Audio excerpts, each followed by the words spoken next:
Hello students, welcome back to our channel BHU वाले। आज की वीडियो में हम जियोमॉर्फोलॉजी स्टार्ट करेंगे और सबसे पहले जियोमॉर्फोलॉजी में हम ओरिजिन ऑफ अर्थ से रिलेटेड इंपॉर्टेंट थियरीज को देखेंगे। इसके पहले हम लोग क्लाइमेटोलॉजी का थियरी वीडियो थियरी डिस्कस कर चुके थे और उसके साथ साथ हम क्वेश्चन भी प्रैक्टिस कर चुके हैं क्लाइमेटोलॉजी का। अगर आप क्लाइमेटोलॉजी से रिलेटेड वीडियो नहीं देखे हैं और क्वेश्चन नहीं प्रैक्टिस किए हैं तो आप हमारे यूट्यूब चैनल बीएचयू वाले पे जाके देख सकते हैं। और आप अपनी प्रिपरेशन को टेस्ट करने के लिए बीएचयू वाले ऐप डाउनलोड करके हर संडे 9 बजे टेस्ट दे सकते हैं आप। ठीक, तो आज का वीडियो हम स्टार्ट करते हैं जिसमें ओरिजिन ऑफ अर्थ से रिलेटेड इंपॉर्टेंट थियरीज हैं। डिफरेंट डिफरेंट जियोमॉर्फोलॉजिस्ट साइंटिस्ट द्वारा अर्थ की ओरिजिन से रिलेटेड अलग अलग थियरीज दी गई हैं, जिसमें कि अलग अलग जो जोग्राफर हैं। सबसे पहले मोनोइस्टिक कॉन्सेप्ट था। मोनोइस्टिक कॉन्सेप्ट मतलब कि जो अर्थ का ओरिजिन है वो as a single matter evolve हुआ है। कुछ का कॉन्सेप्ट था कि डुअलिस्टिक कॉन्सेप्ट है। डुअलिस्टिक कॉन्सेप्ट में कि जैसे कि दो मैटर जो है आपस में आके टकराया, उसके बाद एक तीसरी चीज़ का अर्थ का फॉर्मेशन करता है। ठीक, तो देखते हैं, आगे बढ़ते हैं वीडियो में कि कैसे कैसे कैसे हमारे अर्थ की ओरिजिन से रिलेटेड अलग अलग थियरीज दी गई हैं। सबसे पहले मोनोइस्टिक कॉन्सेप्ट से रिलेटेड थियरीज हैं, तो देखते हैं कौन सी theory. Gaseous hypothesis of Immanuel Kant. पहली जो थियरी है वो इमैनुअल कांट द्वारा गैसियस हाइपोथेसिस दी गई है। ये जो थियरीज है, ये जो हाइपोथेसिस होती है, ये मतलब किसी भी साइंटिस्ट का अपना व्यू होता है जब तक कि वो प्रूव ना हो जाता। जब प्रूव हो जाता है तो वो फिर थियरी कहलाता है। ठीक, तो ये सबसे पहली हाइपोथेसिस जो कि इमैनुअल कांट द्वारा दी गई थी, इसको गैसियस हाइपोथेसिस के नाम से जानते हैं। तो अक्सर क्वेश्चन में पूछता है कि गैसेस हाइपोथेसिस किस साइंटिस्ट के द्वारा दी गई थी, तो इमैनुअल कांट के द्वारा गैसेस हाइपोथेसिस दी गई थी। Article entitled the general natural history and theory of the heaven और the essay on the working and mechanical origin of the entire universe. ये जो आर्टिकल था इनका, the general natural history and theory of the heaven, या एक ऐसे था कि essay on working and mechanical origin of the entire universe, ये 1755 में प्रेजेंट किया गया था इमैनुअल कांट के द्वारा। और इसी में इन्होंने अर्थ की ओरिजिन से रिलेटेड गैसेस हाइपोथेसिस को दिया था कि कैसे अर्थ ओरिजिनेट हुई है। और ये जो इमैनुअल कांट की जो गैसेस हाइपोथेसिस है, इसका जो बेस है ये न्यूटन का ग्रेविटेशनल लॉ और रोटेटरी मोशन के ऊपर ये बेस्ड है। इमैनुअल कांट के ओपिनियन में जो अर्थ है वो एक हार्ड पार्टिकल और एक सुपर नेचुरली तरीके से फॉर्म हुई है, और फिर एक दूसरे से मतलब अलग अलग पार्टिकल से कोलाइड होते होते वो फिर बहुत ज़्यादा मतलब सैटेलाइट्स और डिफरेंट डिफरेंट प्लैनेट्स उसमें बने हैं। ठीक, in the opinion of Immanuel Kant, the hard particles were supernaturally formed. Immanuel Kant के ओपिनियन में जो हार्ड पार्टिकल्स हैं वो सुपर नेचुरली बने, और उसके बाद then collided with one another, और ये फिर एक दूसरे से टकराते चले गए। ठीक है, सबसे पहले कि ये जो जैसे कि इसमें दिया हुआ एक एक पार्टिकल था, फिर ये बना, फिर अलग अलग पार्टिकल इसमें से कोलाइड होते होते फिर धीरे धीरे धीरे इवोल्यूशन के प्रोसेस में फिर अलग अलग इसी तरह अपना पाथ और अपना मतलब हर एक प्लैनेट बनता चला गया एक दूसरे से कोलिजन के दौरान, जिसका जितना अट्रैक्शन मतलब जितना ज़्यादा अट्रैक्शन फोर्स था उतना ज़्यादा पार्टिकल्स एक साथ एक्यूमुलेट हो गए और अलग अलग प्लैनेट्स का फॉर्मेशन करते करते गए। ठीक, और उसी तरह एक ऐसे मतलब सन के अराउंड रिवॉल्व होने लगी, क्योंकि सन सबसे ज़्यादा ग्रेविटेशनल फोर्स सन का था। Further, he considered that the collision between particles took place because of the mutual gravitational attraction. वही बात की मतलब वो उनका कॉन्सेप्ट था कि जो ये कोलिजन्स हो रहे थे पार्टिकल के बीच में वो इस वजह से हो रहे थे क्योंकि उनके बीच में ग्रेविटेशनल अट्रैक्शन था। ग्रेविटेशनल अट्रैक्शन की वजह से जो पार्टिकल्स हैं वो एक दूसरे की तरफ आ रहे थे, उसके बाद एक दूसरे से कोलाइड कर ले रहे थे, कोलाइड हो जा रहे थे। ठीक, heat was generated due to this process and the original static and cold matter was converted into a rotating nebula. और ये कह रहे हैं कि जो पार्टिकल्स जब एक दूसरे में कोलाइड कर रहे थे तो हीट जनरेट हो रही थी, और हीट जब इस प्रोसेस में जब जनरेट हो रही थी तो बाद में थोड़ी देर टाइम बाद ये जो कोल्ड मैटर है ये एक रोटेटिंग नेबुला का फॉर्म ले लेता है, और एक स्ट्रॉन्ग सेंट्रीफ्यूगल फोर्स इसमें मतलब कैरेक्टरिस्टिक्स है कि एक स्ट्रॉन्ग सेंट्रीफ्यूगल फोर्स डेवलप हो जाता है। From that day forward the successive rings of matter were thrown off which in course of time condensed to form the planets. ये कह रहे हैं कि जो पार्टिकल्स हैं वो एक दूसरे से कोलाइड होने के बाद फिर को हीट हीट जनरेशन करने के बाद वो एक नेबुला का शेप ले रहे हैं, और फिर इसी प्रोसेस में कई सारी रिंग्स फॉर्म हो जाती हैं, मतलब म्यूचुअल ग्रेविटेशनल अट्रैक्शन की वजह से। और टाइम के साथ साथ ये ठंडे होके मतलब कूल होने के बाद ये प्लैनेट्स का फॉर्मेशन करते हैं। और ये जो प्लैनेट्स हैं ये उनके जो मतलब जिस पार्टिकल से बने हुए हैं उसकी वजह से उसी टाइप से ये भी स्पिनिंग करते हैं और मैटर को अपने से दूर फेंक मतलब जो भी जो जैसे कि जो मैटर अच्छे से मतलब कोलाइडेड नहीं अच्छे से स्टिक नहीं है प्लैनेट्स के साथ, उसमें से कुछ पार्ट निकल के और स्पिन लगातार कंटिन्यूस स्पिनिंग की वजह से वो निकल के बाहर चला जाता है और रिंग से, और इस तरह से एक सैटेलाइट का फॉर्मेशन होता है। तो जो इनका जो कॉन्सेप्ट था ये बहुत ही मतलब पूरा इनके कॉन्सेप्ट में कोई भी साइंटिफिक एविडेंस नहीं था, इसलिए इनका कॉन्सेप्ट उतना ज़्यादा मतलब माना भी नहीं जाता है, मतलब रिजेक्ट कर दिया जाता है। देखते हैं कि इनके क्रिटिसाइजेशन का क्या पॉइंट था, कि किस बात पे इनकी हाइपोथेसिस को क्रिटिसाइज किया जा रहा था। His hypothesis was criticized by the scientist and considered it baseless. इनकी जो hypothesis है वो scientist द्वारा criticize की गई और baseless consider की गई, as he was not able to explain the source of the origin of primordial matter, so at last it was disapproved. सबसे पहले ये था कि इनकी जो hypothesis थी इनका कोई वो ये बताया नहीं कि कहाँ से जो primordial matter आ रहा है, जो सुपर नेचुरली फॉर्म हो रहा है वो कहाँ से आ रहा है, जिससे बाद में सारे प्लैनेट बन रहे हैं, ठीक। तो तो सबसे पहले इनका जो प्राइमोर्डियल मैटर था वो कहाँ से आ रहा है, यही इसी को ये नहीं बताया थे, इसलिए सबसे पहले इनकी हाइपोथेसिस को इस बेसिस पे डिसअप्रूव कर दिया जाता है। नेक्स्ट पॉइंट है कि Kant did not explain the source of energy to cause the random motion of cold matter. जो कांट है वो सोर्स ऑफ एनर्जी को नहीं एक्सप्लेन कर पाए, जिसकी वजह से कोल्ड मैटर में रैंडम मोशन हो रहा है, विच वॉज मोशनलेस। जो मैटर जो मोशनलेस था इनिशियल स्टेज में, वो मोशन मोशन करने लगता है किस बेसिस पे। Rotatory motion can never be generated in the collision among the particles of the primordial matter. जैसे कांट का कहना था कि जो रोटेटरी मोशन है, जो प्लैनेट्स हैं वो एक दूसरे से कोलाइड करने के बाद मोमेंटम गेन कर रहे हैं और रोटेट करने लग जा रहे हैं, लेकिन ऐसा ये कॉन्सेप्ट है कि रोटेटरी मोशन कभी भी कोलिजन की वजह से जनरेट नहीं होता है, रोटेटरी मोशन के लिए अलग से फोर्स चाहिए होती है। Next, so it is an incorrect wrong statement mechanism, और इसलिए जो ये हाइपोथेसिस है इनकी कि जो जो रोटेटरी मोशन हो रहा है ये गलत स्टेटमेंट है। Immanuel Kant consideration was against the law of conservation of angular momentum. और जो इमैनुअल कांट का ये जो हाइपोथेसिस है और जो स्टेटमेंट उनके द्वारा दिया गया था कि पार्टिकल्स एक दूसरे में कोलाइड करने के बाद मोशन या मोमेंटम गेन कर लेते हैं, तो ये law of conservation of momentum का वायलेशन है, क्योंकि ऐसा नहीं होता। That the rotatory speed of the nebula increase with the increase of its size. ये कह रहे हैं कि रोटेटरी स्पीड, जो नेबुला की रोटेटरी स्पीड होती है वो साइज जैसे जैसे बढ़ती जाती है उसकी स्पीड भी वैसे वैसे बढ़ती जाती है, तो ये स्टेटमेंट इनका गलत है, ठीक। अब पहला था हमारा पहला अटेम्प्ट ओरिजिन ऑफ अर्थ को एक्सप्लेन करने का था इमैनुअल कांट का, जो कि गैसेस हाइपोथेसिस द्वारा दिया गया। आप देखिए कि मतलब कैसे गैसेस हाइपोथेसिस का क्या क्या कॉन्सेप्ट था, उसके बाद उनकी कमियां क्या क्या थी। उसके बाद नेक्स्ट जो हाइपोथेसिस है ये हमारी नेबुलर हाइपोथेसिस है लाप्लास की, ठीक। तो नेबुलर हाइपोथेसिस फेमस एक मोनोस्टिक कॉन्सेप्ट में एक फेमस हाइपोथेसिस है और ये लाप्लास द्वारा दी गई है। इसका कॉन्सेप्ट है कि जो solar system was formed from spinning cloud of gases which is called nebula is a famous concept of a French mathematician Marcus de Laplace 1796। जो सोलर सिस्टम है वो एक क्लाउड ऑफ गैसेस जिसको कि जो लाप्लास है नेबुला का नाम दिए गए, उनका कहना था कि जो सोलर सिस्टम का फॉर्मेशन है वो एक क्लाउड ऑफ गैसेस नेबुला की स्पिनिंग से बना हुआ है। ये जो नेबुलर हाइपोथेसिस थी ये गैसियस हाइपोथेसिस का ही अपडेटेड वर्जन था, मतलब कि जो कॉन्सेप्ट इमैनुअल कांट का था उसी कॉन्सेप्ट को थोड़ा और अच्छे से एक्सप्लेन करके नेबुलर हाइपोथेसिस लाप्लास द्वारा 1796 में दी गई। ये कहते हैं he told that with gradual cooling the nebula shrank and started spinning even more rapidly. इनका कहना है कि जो नेबुला है वो ग्रेजुअल लगातार कूलिंग की वजह से धीरे धीरे श्रिंक हो गया मतलब छोटा हो गया, सिकुड़ गया, एंड उसके बाद वो स्पिनिंग करना बहुत तेज से स्पिन करने लगा, और जो स्पिनिंग मोशन की वजह से नेबुला का जो शेप हो गया था वो फ्लैट हो गया था।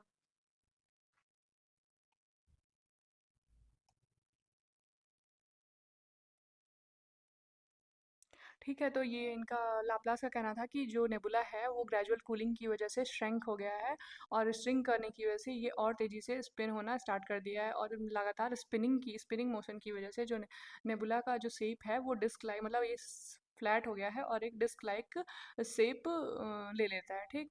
सबसे पहले जो सन था, sun was a giant cloud of gases. सबसे पहले जो सन था वो एक बहुत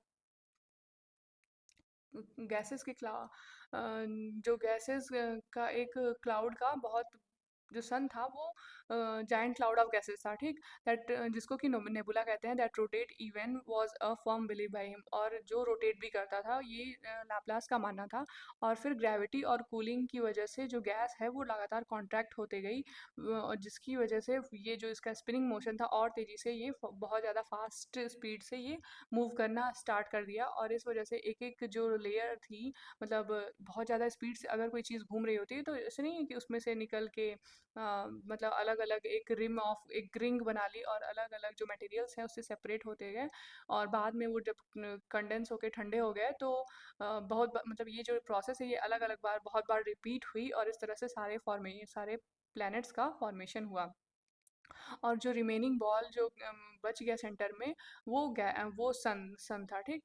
जैसे इनका कहना है कि ये एक बहुत बड़ा क्लाउड मतलब क्लाउड ऑफ गैसेस का बहुत बड़ा बॉल है, जायंट बॉल है।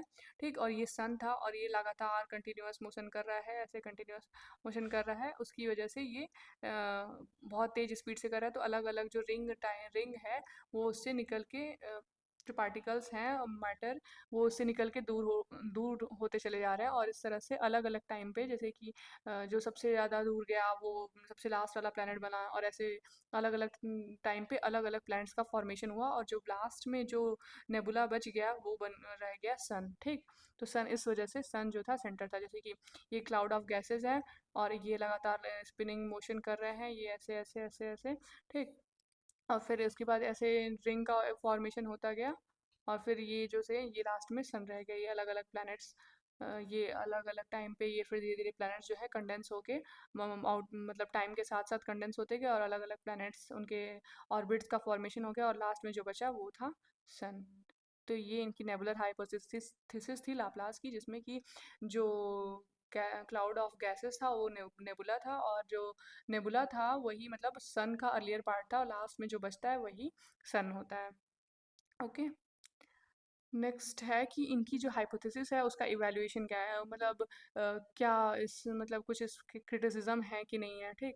The source of origin of nebula was not described by Marquis de Laplace, and also he was not able to explain the following formation of fixed number of planets, that is 9 planets. हाँ, सबसे पहले इनका जो criticism था ये था कि जो नेबुला के ओरिजिन का सोर्स है वो बता नहीं पाए, कि मतलब नेबुला जो आया ये कहाँ से आया, गैसेस के क्लाउड्स का फॉर्मेशन कहाँ से हुआ। ठीक। और ये भी नहीं बताए थे कि जो प्लैनेट्स हैं वो फिक्स नंबर है, मतलब 9 प्लैनेट्स बने हैं, जैसे कि ये ओल्ड हाइपोथेसिस है ना, तो इसमें अब तो 80 प्लैनेट्स रह गए हैं, क्योंकि जो प्लूटो है वो ड्वार्फ प्लैनेट में कंसिडर किया जाता है। तो जो ये जो प्लैनेट्स हमारे हैं ये इतने फिक्स्ड नंबर में ही क्यों बने, और भी प्लैनेट्स तो बन सकते थे, इस चीज़ को ये एक्सप्लेन नहीं कर पाया। As stated by all the satellites should revolve in the direction of their father planet, but differently to this satellites of Saturn and Jupiter revolve in opposite direction of their father planets। मतलब इनका कहना है कि जो सारे planets हैं वो मतलब इससे अर्थ से, जैसे सन से ओरिजिनेट हैं, तो ये प्लैनेट्स अगर इस डायरेक्शन में जा रहा है, ये सब ऐसे डायरेक्शन में जा रहा है, तो यहाँ पे मरकरी, विनस, अर्थ, इसी तरह सारे सबका अपना अपना ऑर्बिट है। तो इसमें जो जुपिटर और सैटर्न है, मतलब इसका इनका कहना था कि जो इसके सैटेलाइट्स हैं वो इन सब से टूट के बने हैं। ठीक। तो ये इनको जो रिवॉल्व करना चाहिए एक ही डायरेक्शन में करना चाहिए, जैसे जिस डायरेक्शन में इनका जो फादर प्लैनेट है जिससे ये टूट के बने हैं सैटेलाइट्स, उस डायरेक्शन में रिवॉल्व करना चाहिए। लेकिन सैटर्न और जुपिटर जो है इनके जो सैटेलाइट्स हैं वो अलग डायरेक्शन में रिवॉल्व करते हैं, as opposite to that of their father planets. Okay. तो ये भी इनका क्रिटिसिज्म था। नेक्स्ट है हमारा ड्यूअलिस्टिक कॉन्सेप्ट। ड्यूअलिस्टिक कॉन्सेप्ट में दो दो प्राइमॉर्डियल मैटर हैं जिनका आपस में कोलिजन होता है, और इस तरह से एक मतलब हमारे ओरिजिन को एक्सप्लेन किया जाता है। तो सबसे पहले इसमें टाइडल थियरी है जीन्स और जेफरी की। टाइडल थ्योरीज जो है जीन्स और जेफरी की है, ये भी एक इंपॉर्टेंट थ्योरी है। पूछता है कि टाइडल थ्योरीज किसकी थी, ठीक। तो ये जो सारे ओरिजिन ऑफ अर्थ से रिलेटेड मतलब कॉन्सेप्ट तो आपको पता हो वो तो बेटर है, बट ऐसे मतलब डायरेक्ट क्वेश्चन पूछता है कि कौन सी हाइपोथेसिस किसके द्वारा दी गई है, तो ये चीज़ आपको पता नहीं चाहिए। और यहाँ ये जो कॉन्सेप्ट है मुझे जहाँ तक लगता है आप लोग फर्स्ट सेमेस्टर में पढ़ चुके होंगे। फिर से अपने आपके सी पीजी के लिए इस चीज़ को आप जल्दी जल्दी से रिवाइज कर सकते हैं। British scientist Sir James Jeans proposed his tidal hypothesis to explain the origin of the Earth in the year 1919, while Harold Jeffrey, another British scientist, gave an idea of modification in the tidal hypothesis. जो ये James jeans हैं, इनके द्वारा tidal hypothesis दी गई थी 1919 में, और हेरोल्ड जेफरी इस हाइपोथेसिस में कुछ मॉडिफिकेशन को बताते हैं और टाइडल हाइपोथेसिस में, ठीक, कुछ चेंजेस बताते हैं कि इसमें ये चेंज किया जा सकता है तो ये परफेक्ट हो जाएगी। और जेम्स जेम्स जीन्स के द्वारा कहा गया था कि जो सोलर सिस्टम है वो सन और एक इंट्रूडिंग स्टार की वजह से बना है, कि मतलब सन जो था वो पहले से था और एक इंट्रूडिंग स्टार आता है। इंट्रूडिंग स्टार मतलब कि स्टार और एक ऐसे ही यूनिवर्स में रोटेटिंग स्टार है जो कि आता है और सन से टकराता है, इस वजह से जो ये जो हमारा सोलर सिस्टम है इसका फॉर्मेशन होता है, अर्थ का फॉर्मेशन होता है। सबसे पहले क्या है कि in the beginning the sun was big in incandescent gaseous mass of matter. सबसे शुरू में जो सन था वो incandescent gaseous mass of matter मतलब एक बड़ा चमकीला गैसेस मास था, ठीक, गैस का एक बहुत बड़ा मास था जिसमें मतलब जो कि बहुत ज़्यादा लाइट इमिट करता था। Besides the sun there was another star, और सन के अलावा एक और भी स्टार था जिसको वो जो जीन्स है वो इंट्रूडिंग स्टार के नाम से जानते हैं, कि सन के अलावा एक अदर स्टार था जिसको हम इंट्रूडिंग स्टार कहते हैं, ठीक। Primitive sun is smaller in size than intruding star, और जो प्रिमिटिव सन था वो इंट्रूडिंग स्टार से साइज में छोटा था। The primitive sun was stationary, और जो प्रिमिटिव सन था वो स्टेशनरी था, मतलब वो रोटेट नहीं करता, वो stationary rotate on its axis, इस मतलब रिवॉल्व नहीं करता था लेकिन अपनी एक्सिस पे रोटेट करता था। Along such a path the intruding star was moving in such a way that it is destined to come nearer to the primitive sun. और इस तरह से जो इंट्रूडिंग स्टार है वो एक ऐसे मूव कर रहा था कि ये सन के पास में ही आ रहा था। There was a great impact of the tidal force of the intruding star on primitive sun surface. और इस तरह से जो इंट्रूडिंग स्टार का जो इम्पैक्ट है वो सन के सरफेस पे बहुत ज़्यादा हो रहा था। When the intruding star was near about the primitive sun, its gravitational force maximized. जब इंट्रूडिंग स्टार का प्रिमिटिव सन के पास था तो इसका ग्रेविटेशनल फोर्स जो है वो बहुत ज़्यादा हो गया था। With a giant cigar shaped diet length in thousand of kilometers as a result was created on the outer surface of the प्लूटी सन। मतलब इनका कहना है कि ये जो इंट्रूडिंग स्टार था, ये जो इंट्रूडिंग स्टार है और ये सन है, और अच्छा, इंट्रूडिंग स्टार को ऐसे नहीं बनाते हैं, ठीक, ये कुछ भी, ये इंट्रूडिंग स्टार था और ये सन है, मतलब सन जो इंट्रूडिंग स्टार के कंपैरिजन में कम था, ठीक, इसके ग्रेविटेशनल फोर्स की वजह से जो सन का शेप था वो ऐसे मतलब ऐसे होता जा रहा था जैसे कि सिगार शेप्ड हो जा रहा था, ठीक, ऐसे मतलब ग्रेविटेशनल फोर्स ऐसे सिगार के शेप में हो रहा था। तो इस वजह से अलग अलग जैसे कि जहाँ जो जैसे है जायंट प्लैनेट्स बीच में हैं तो फिर ऐसे इस तरह से यहाँ धीरे धीरे फिर ये अलग होता गया और ऐसे प्लैनेट्स का फॉर्मेशन होता गया। Ultimate huge mass of matter created cigar shape got ejected from the primitive sun, और जो सिगार शेप है वो प्रिमिटिव सन से इसकी जो टाइडल फोर्स की वजह से अलग हो गया। Filament named given by Jeans to the cigar shaped matter, जो सिगार शेप्ड मैटर जो अलग हुआ इसको जो जीन्स हैं वो फिलामेंट का नाम देते हैं, कि जो प्रिमिटिव सन से सिगार शेप्ड जो मास अलग हुआ है, मैटर अलग हुआ है इंक्लूडिंग स्टार की टाइडल फोर्स की वजह से, उसको फिलामेंट बोलते हैं। नेक्स्ट है filament was much thicker in the centre, जैसे कि था ना ऐसे ऐसे ऐसे, तो ये जो सेंटर में ये बहुत ज़्यादा थिक था, and thinner at the end and at the end it was sharper, और एंड पे ये थिनर था और शार्प था, ऐसे छोटा छोटा, ठीक। 9 planets of our solar system are formed due to cooling and condensation of the incandescent mass of gaseous matter of the filament was a hypothesis given by James Jean। इनका कहना है कि जो 9 planets है सोलर सिस्टम के वो इन जो gases matter हैं जो सन से फिलामेंट शेप के निकल आए, इनसे इनसे ही 9 planets का फॉर्मेशन हुआ, और ये जो हाइपोथेसिस थी ये जीन्स द्वारा दी गई, ठीक। The contraction of the filament led to its big break down in several pieces, और फिलामेंट का जो कॉन्ट्रैक्शन था उसकी वजह से जो फिलामेंट है वो अलग अलग पार्ट में डिवाइड हो गया, एवरी पीस और हर एक पीस जो थी वो कंडेंस होके एक अलग प्लैनेट बनाती है। इस तरह से 9 प्लैनेट्स का फॉर्मेशन होता है इस प्रोसेस में। और जो ये फिलामेंट में जो बिग प्लैनेट्स हैं, बिगर प्लैनेट्स हैं, वो मिडिल पोर्शन में पाए जाते हैं, और स्मॉलर वन जो है टेपरिंग एंड्स, जो कि ऐसे जो फिलामेंट का फॉर्मेशन था, सॉरी,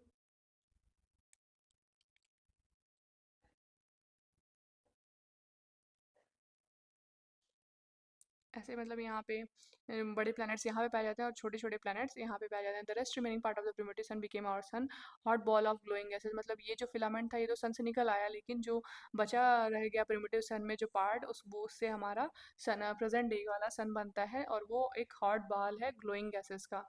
ठीक। अब इसमें अभी देखेंगे कि क्या मॉडिफिकेशन जेफरी द्वारा सजेस्ट किया गया था। सबसे पहले देखिए, ये यहाँ पे प्रिमिटिव सन है, प्रिमिटिव सन से फिलामेंट लाइक स्ट्रक्चर निकलता है इंट्रूडिंग स्टार की वजह से। अब इंट्रूडिंग स्टार फिर धीरे धीरे ये सारे पार्ट अलग होते हैं, जो लार्जर प्लैनेट्स हैं वो यहाँ सेंटर में बनता है, और ये जो स्मॉलर प्लैनेट्स हैं वो इसके टेपरिंग एंड्स पे स्मॉलर प्लैनेट्स का फॉर्मेशन होता है। और प्रिमिटिव सन का जो बचा पार्ट रहता है वो आज का प्रेजेंट डे वाला सन है, प्रेजेंट डे सन। और ये जो है हमारा, ये सारे हमारे 9 प्लैनेट्स बन जाते हैं। इस तरह से इस तरह से जेम्स जीन्स के द्वारा टाइडल हाइपोथेसिस का ये कॉन्सेप्ट था कि एक हमारा सन है, उसके बाद एक इंट्रूडिंग स्टार है, इंट्रूडिंग स्टार आता है और उसकी टाइडल फोर्स की वजह से प्रिमिटिव सन से एक फिलामेंट लाइक सिगार शेप का स्ट्रक्चर निकलता है, जिसको वो फिलामेंट बोलते हैं, और इस तरह से 9 प्लैनेट्स का फॉर्मेशन होता है, जिसमें जो कि बिगर प्लैनेट्स होते हैं वो सेंटर में होते हैं, और जो स्मॉलर प्लैनेट्स होते हैं वो टेपरिंग एंड्स पे होते हैं। नेक्स्ट है कुछ मॉडिफिकेशन जो जेफरी द्वारा सजेस्ट की गई थी। Collision hypothesis, a concept of British scientist Harold Jeffrey presented by the modification of the original tidal hypothesis of James Jeans in 1929।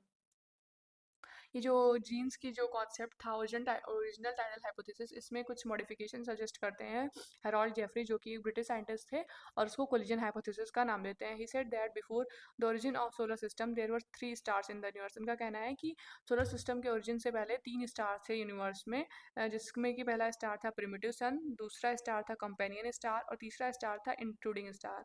Intruding star जो था वो कंपेनियन स्टार स्टार के साथ मूव करता था, और एज अ रिजल्ट, और result क्या, जो मतलब 3 स्टार से क्या क्या मतलब बनता है, तो including star collided with the companion star, collided against the companion star. इनका कहना है कि जो इंक्लूडिंग स्टार है वो प्रिमिटिव सन से फॉर्मेशन नहीं करता है प्लैनेट्स का, मतलब प्रिमिटिव सन से फिलामेंट या सिगार से स्ट्रक्चर नहीं निकलता है, बल्कि जो इंक्लूडिंग स्टार है और कंपेनियन स्टार है ये कोलाइड करते हैं, और जो कंपेनियन स्टार होता है वो completely smashed and shattered due to the head on collision, और जो कंपेनियन स्टार है वो कम्प्लीटली स्मैश हो जाता है और टूट जाता है हेड ऑन कोलिजन की वजह से। Some scattered portions are scattered in the sky, कुछ जो स्कैटर्ड पोर्शंस हैं वो और स्काई में वो बिखर जाते हैं। Remaining debris started revolving around the primitive sun, और दोनों के मतलब कंपेनियन स्टार और इंक्लूडिंग स्टार के हेड ऑन कोलिजन की वजह से जो मैटर है वो स्काई में फैल जाता है, और जो डेब्रिस होता है, जो मतलब टूट के जो सबस्टांस जो स्काई में उड़ते हैं उनके हेड ऑन कोलिजन की वजह से, वो प्रिमिटिव सन के अराउंड रिवॉल्व करना करने लग जाते हैं। From the remaining debris of the companion star the planets are formed of our solar system, और इस तरह से जो रिमेनिंग डेब्रिस है कंपेनियन स्टार का, वो हमारे अलग अलग प्लैनेट्स का फॉर्मेशन करते हैं हमारे सोलर सिस्टम में। The explanation of whereabout and density of the intruding star was not explained by James Jean। ये जो मतलब जो इंट्रूडिंग स्टार है वो कहाँ से आता है, उसकी डेंसिटी क्या होती है, ये सब जेम्स जीन द्वारा एक्सप्लेन किया नहीं किया गया है। Which caused tidal eruption on the surface of the primitive sun, मतलब कि in the form of filament, मतलब ये जो क्रिटिसिज्म है इनके टाइडल हाइपोथेसिस का, ये है कि जो इंट्रूडिंग स्टार है वो कहाँ से आता है, ये एक्सप्लेन नहीं किया गया जीन्स के द्वारा। और ये भी एक्सप्लेन नहीं किया गया कि जो इंट्रूडिंग स्टार है उसकी कितनी डेंसिटी थी, ताकि मतलब उसका फोर्स के टाइडल फोर्स उसका कितना था कि वो प्रिमिटिव सन से फिलामेंट लाइक स्ट्रक्चर इजेक्ट कर सके, मतलब इतना फोर्स लगा सके ताकि filament like structure primitive sun से इजेक्ट हो पाए। As on the base of mathematical calculation, और मैथमेटिकल कैलकुलेशन के बेसिस पे जो टाइडल हाइपोथेसिस है वो एक्सप्लेन मतलब ये नहीं एक्सप्लेन कर पाती है कि सन और प्लैनेट्स के बीच में जो रियल डिस्टेंस है वो कितनी है।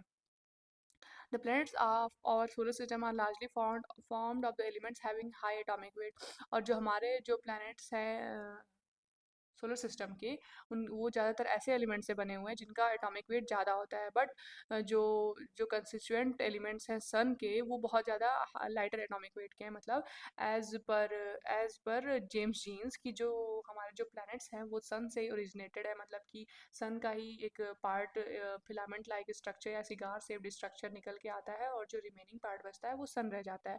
बट ये एक ड्रॉबैक है कि मतलब जो प्लैनेट्स जो प्रेजेंट डे में जो प्लैनेट्स का जो एलिमेंट है कंस्टिट्यूएंट एलिमेंट, मतलब जिस एलिमेंट से प्लैनेट्स हमारे बने हुए हैं वो हाई एटॉमिक वेट के हैं, बट बल्कि जो सन का जो एटॉमिक वेट है जो सन का जो एलिमेंट है वो लाइटर एटॉमिक वेट का है। तो ये नहीं एक्सप्लेन कर पाता है कि ऐसा क्यों है। जब सन प्रिमिटिव सन से ही बना हुआ है सोलर सिस्टम, तो दोनों के एटॉमिक मतलब दोनों के एलिमेंट्स में इतना डिफरेंस क्यों। The hypothesis failed to offer convincing explanation for such unusual situation. जो hypothesis है जेम्स जीन्स की, ये इस unusual situation को explain नहीं कर पाती है।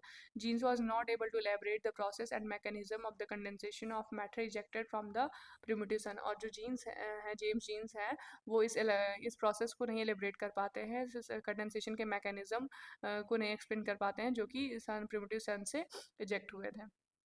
ठीक। तो ये हमारी ड्यूअलिस्टिक हाइपोथेसिस में जेम्स जीन की टाइडल हाइपोथेसिस हो गई, जिसमें कि उन्होंने बताया कि एक प्रिमिटिव सन था इंट्रूडिंग स्टार की टाइडल फोर्स की वजह से प्रिमिटिव सन का कुछ पार्ट एजेक्ट हो जाता है जिससे कि प्लैनेट्स बनते हैं। उसके बाद जो बचता है वो प्रिमिटिव सन रह जाता है। उसके बाद कुछ मॉडिफिकेशंस था जेफरी के द्वारा, जो कि कंपेनियन स्टार एक और स्टार होता है और मतलब आता है और कंपेनियन स्टार और इंट्रूडिंग स्टार में कोलिजन होता है और कोलिजन होता है और उनके हेड ऑन कोलिजन की वजह से जो मैटर होता है वो यूनिवर्स में एक फैल जाता है और उसके बाद वो अट्रैक्शन की वजह से सन के अराउंड रिवॉल्व करने लग जाते हैं और कुछ टाइम बाद कंडेंस होकर प्लैनेट्स का फॉर्मेशन करते हैं। नेक्स्ट हमारी हाइपोथेसिस है नोवा स्टार हाइपोथेसिस, जो कि होले और लिटलिटॉन के द्वारा दिया गया था। ठीक। नोवा स्टार हाइपोथेसिस होले और लिटलिटॉन के द्वारा। 1946 supernova hypothesis a theory was presented by mathematician Fred F Hoyle. Principles of nuclear physics was based off his hypothesis and was described in his essay entitled nature of the universe. ये जो supernova hypothesis है ये होले द्वारा दिया गया था, जो कि एक मैथमेटिशियन थे। इनकी जो हाइपोथेसिस है वो न्यूक्लियर फिजिक्स पे बेस्ड थी। और ये जो हाइपोथेसिस है इसको ये एक नेचर ऑफ यूनिवर्स करके इनका एक ऐसे था उसमें ये डिस्कस करते हैं। ये इनका कहना है कि सबसे पहले ये दो स्टार्स थे जिसमें जो कि एक प्रिमिटिव सन था और दूसरा था कंपेनियन स्टार। ठीक। तो जो कंपेनियन स्टार का साइज़ था वो बहुत ज़्यादा बड़ा था और बाद में ये सुपरनोवा बन जाता है न्यूक्लियर रिएक्शंस की वजह से। और इस प्रोसेस में न्यूक्लियर फ्यूज़न होता है जिसमें कि लाइट जो एलिमेंट्स के एटम्स होते हैं वो कंबाइन होते हैं और इंटेंस हीट और प्रेशर की वजह से हैवियर एलिमेंट का फॉर्मेशन करते हैं और जिसकी वजह से बहुत ज़्यादा अमाउंट में रिलीज़ होता है। मतलब इनका कहना था कि जो सबसे पहले मतलब यूनिवर्स में दो स्टार थे, एक कंपेनियन स्टार था और एक प्रिमिटिव सन था। और जो कंपेनियन स्टार का जो साइज़ था वो बहुत ज़्यादा बड़ा था और बाद में ये बड़ा होकर सुपरनोवा बन जाता है न्यूक्लियर रिएक्शंस की वजह से। और ये जो न्यूक्लियर फ्यूजन्स होते हैं वो इस वजह से होते हैं क्योंकि जो एलिमेंट्स के जो लाइटर एटम्स होते हैं वो कंबाइन करके और इंटेंस हीट और प्रेशर की वजह से हैवियर एलिमेंट बनाते हैं और बहुत ज़्यादा अमाउंट में एनर्जी रिलीज़ करते हैं। ठीक। नेक्स्ट है जो companion star was consumed and it collapsed and exploded violently due to this process. Due to violent explosion the gases matter come out of the companion supernova star and change into a circular moving disc which started revolving around the sun. उनका कहना है कि इस collision की वजह से जो companion star हो जाता है वो कंज्यूम हो जाता है और ये बहुत वायलेंटली एक्सप्लोड करता है और इस जो एक्सप्लोजन की वजह से जो गैसेस मैटर हैं वो ऐसे बिखर जाते हैं यूनिवर्स में। और ये इतना मतलब इतना एनर्जी के साथ बिखरते हैं कि एक सर्कुलर शेप ले लेते हैं मूविंग डिस्क की तरह और सन के अराउंडिंग रिवॉल्व करना स्टार्ट कर देते हैं। और इस वजह से जो डिस्क मैटर है वो फ्यूचर प्लैनेट्स जो कि आज के प्लैनेट्स हैं उनका बिल्डिंग मटेरियल के रूप में काम आता है। ठीक। तो मतलब सबसे पहले इनका जो कॉन्सेप्ट था होले का यही कॉन्सेप्ट है कि एक कंपेनियन स्टार है जिसमें बहुत ज़्यादा न्यूक्लियर रिएक्शंस हो रहे हैं और वो न्यूक्लियर रिएक्शंस हैवी एलिमेंट का फॉर्मेशन कर रहे हैं और बहुत ज़्यादा अमाउंट में एनर्जी रिलीज कर रहे हैं। ठीक।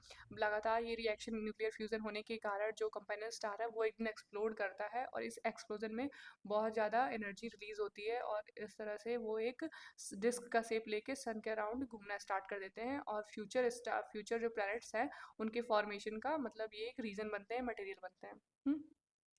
अब इनका इवैल्यूएशन क्या है, मतलब क्या इनकी थियरी का क्रिटिसिज्म क्या है। Hoyle supernova hypothesis attempts to solve the problem of angular momentum of the planets, the problem face due to great distance between the planets and the sun and also the problem of heavier elements of the material of the planets than the sun. जो Hoyle की जो supernova hypothesis है इसका मतलब इसमें ये explain करने की कोशिश करते हैं कि एंगुलर मोमेंटम के प्रॉब्लम जो मतलब प्लैनेट्स में है उसको सॉल्व करने की कोशिश करते हैं और ये कि सन और प्लैनेट्स के बीच में बहुत ज़्यादा डिस्टेंस है उसकी प्रॉब्लम को सॉल्व करने के लिए सुपरनोवा हाइपोथेसिस देते हैं। और ये हैवियर एलिमेंट्स ऑफ मतलब जो प्लैनेट्स और सन की जैसे जो प्लैनेट्स हैं उनका फॉर्मेशन हैवियर एलिमेंट से हुआ है और सन का जो फॉर्मेशन है वो उसमें लाइटर एलिमेंट्स हैं पाए जाते हैं। तो उसकी प्रॉब्लम को सॉल्व करने के लिए सुपरनोवा हाइपोथेसिस देते हैं, लेकिन ये सब चीज़ों को एक्सप्लेन करने में सक्सेसफुल नहीं हो पाते हैं। But it was not able to explain the clear arrangement of the planets on the basis of their size. लेकिन ये नहीं एक्सप्लेन कर पाते हैं कि जो हमारे सोलर सिस्टम में जो प्लैनेट्स का जो अरेंजमेंट है उनके साइज़ के बेसिस पे, उनके डायरेक्शन ऑफ रोटेशन के बेसिस पे या फिर प्लेन ऑफ रिवॉल्यूशन के बेसिस पे, path of the planets and the lighter constituent elements of outer circle planets of और सोलर सिस्टम। और जो हमारे प्लैनेट्स जो कि जैसे कि जो हमारे इनर प्लैनेट्स हैं वो थोड़े हैवियर एलिमेंट से बने हुए हैं और जो आउटर प्लैनेट्स हैं वो लाइटर एलिमेंट से बने हुए हैं। तो इन सब सारी चीज़ों को वो एक्सप्लेन नहीं कर पाते हैं कि प्लैनेट्स में भी जो वेराइटी है, जैसे कि अगर सन लाइटर एलिमेंट से बना हुआ है तो ऐसे कुछ प्लैनेट्स भी हैं जो आउटर प्लैनेट्स जिनको कहा जाता है, जैसे कि जुपिटर, सैटर्न, ये सब जो है लाइटर एलिमेंट से ये लोग भी बने हुए हैं। इस तो इसका क्या रीज़न है, ठीक। होयले अपनी हाइपोथेसिस में ये चीज़ एक्सप्लेन नहीं कर पाते हैं। नेक्स्ट आता है हमारा बिग बैंग थियरी, जो कि एक इम्पॉर्टेंट थियरी है और बिग बैंग थियरी ही आज तक कंसिडर की जा रही है ओरिजिन ऑफ सोलर सिस्टम से रिलेटेड। मतलब कि सबसे ज़्यादा मानी जाने वाली जो थियरी है वो बिग बैंग थियरी ही है, ठीक।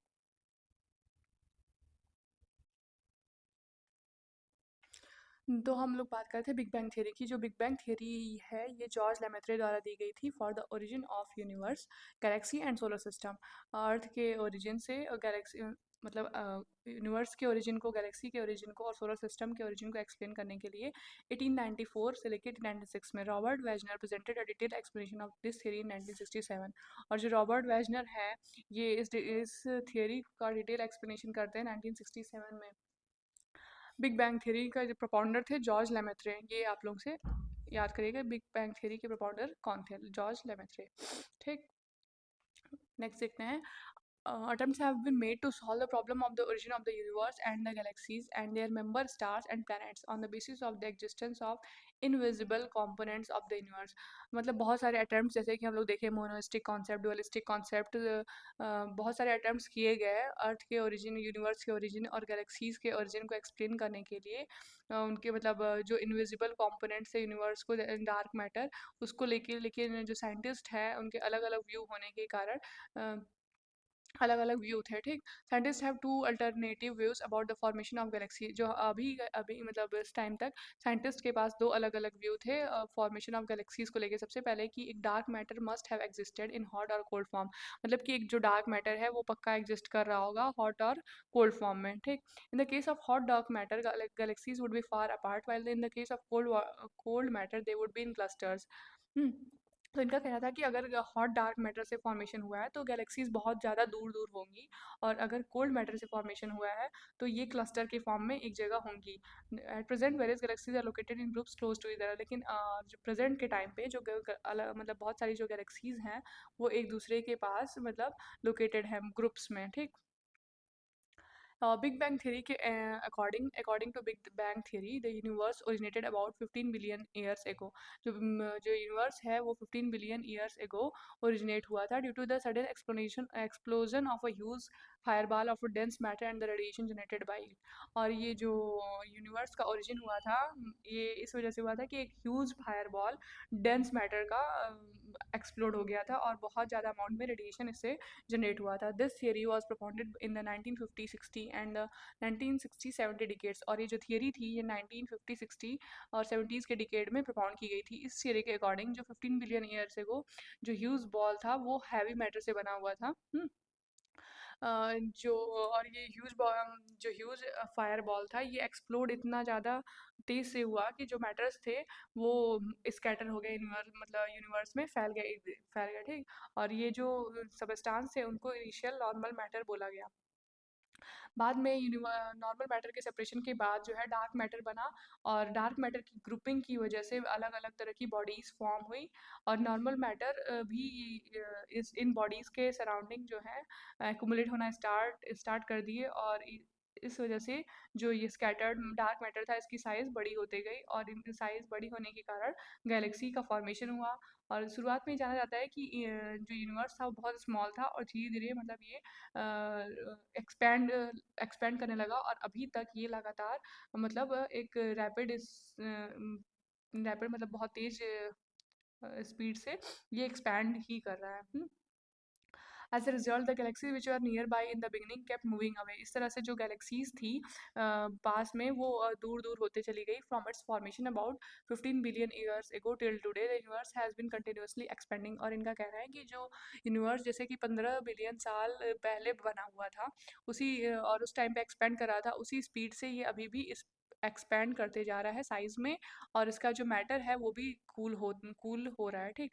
Galaxies also exploded tremendously, and the stars of each galaxy were formed by the agglomeration of the material released from the explosion। और ये जो galaxies हैं ये भी explode करते रहती हैं, और जो stars हैं वो भी मटेरियल के एग्लोमरेशन की वजह से बनते रहते लगातार, ठीक। Similarly planets were formed by the agglomeration of the material generated due to the explosion of each star. इसी तरह जो प्लैनेट्स हैं वो अलग मतलब स्टार का एक्सप्लोजन होने के बाद फिर जो मटेरियल्स हैं जो उस टाइम पे एक्सप्लोजन होने के बाद जो मटेरियल्स जनरेट होते हैं उसके एग्लोमरेशन से उसके इकट्ठा होने से प्लैनेट्स का फॉर्मेशन होता है, ठीक। तो इस तरह से जो बिग बैंग थियरी है हमारी वो एक्सप्लेन करती है कि सबसे पहले एक इनिशियल मैटर था, ठीक। एक ह्यूज फायर बॉल था, वो बहुत ज़्यादा मतलब एक्सप्लोड होता है और बहुत ज़्यादा जो अमाउंट जो भी मटेरियल है वो बाहर निकलते हैं, ठीक। यूनिवर्स में होते हैं, फिर उसके बाद एक जगह एक साथ वो एग्लोमरेट होते हैं और फिर प्लैनेट्स का फॉर्मेशन करते हैं। तो सबसे ज़्यादा एक्सेप्टेड जो थियरी है वो हमारी बिग बैंग थियरी ही है, और अभी तक इनका कहना है कि जो यूनिवर्स है वो अभी लगातार मतलब एक्सपेंड ही कर रहा है, अभी तक वो एक्सपेंड कर रहा है। बहुत सारी गैलेक्सीज भी कोलिजन करती है, जैसे कि अभी ये साइंटिस्ट द्वारा पता लगाया गया है कि अभी जो मिल्की वे गैलेक्सी है और एंड्रोमेडा गैलेक्सी है, ये मतलब वैसे तो यूनिवर्स में बहुत सारी गैलेक्सीज हैं और हमारा सोलर सिस्टम तो सबसे इवन वन ऑफ द सबसे छोटा सोलर सिस्टम है। इससे बड़े बड़े और हमारे सन के से भी बड़े बड़े जो सन कई सारे सन पाए जाते हैं, ठीक। तो इसी तरह कई सारी गैलेक्सीज भी हमारे यूनिवर्स के अंदर है, जैसे अभी मिल्की वे और एंड्रोमेडा, जो एंड्रोमेडा गैलेक्सी है बहुत तेज़ी से मिल्की वे गैलेक्सी की तरफ बढ़ रही है, और कुछ सालों में मतलब अभी कुछ मिलियन सालों में मतलब मिल्की वे गैलेक्सी से आके टकरा सकती है। और अगर टकराएगी तो फिर नया मतलब फिर नए फॉर्मेशन होगा, फिर नई चीज़ों का फॉर्मेशन होगा, ठीक। तो ये रहा हमारा आज का कॉन्सेप्ट ओरिजिन ऑफ थियरी, मतलब ओरिजिन ऑफ अर्थ से रिलेटेड डिफरेंट डिफरेंट थियरीज, ठीक। और इसमें ये कुछ इंपॉर्टेंट थ्योरीज दी हुई हैं, ठीक है। तो आज का वीडियो हमारा यहीं पे एंड होता है। नेक्स्ट वीडियो में हम जियोमॉर्फोलॉजी का अलग नेक्स्ट कॉन्सेप्ट देखेंगे। और और आपको कोई भी मतलब प्रीवियस ईयर क्वेश्चंस आप प्रैक्टिस कर सकते हैं बीएचयू के हमारे चैनल पे विजिट करके, ठीक। उसमें भी मतलब 2015 से लेकर प्रीवियस ईयर डिस्कस किए गए हैं, और सीयूटी पीजी के भी क्वेश्चन डिस्कस प्रीवाइक्यूज डिस्कस किया जा चुका है हमारे यूट्यूब चैनल पे, ठीक है। तो मिलते हैं आपसे नेक्स्ट वीडियो में नेक्स्ट टॉपिक के साथ। Thank you.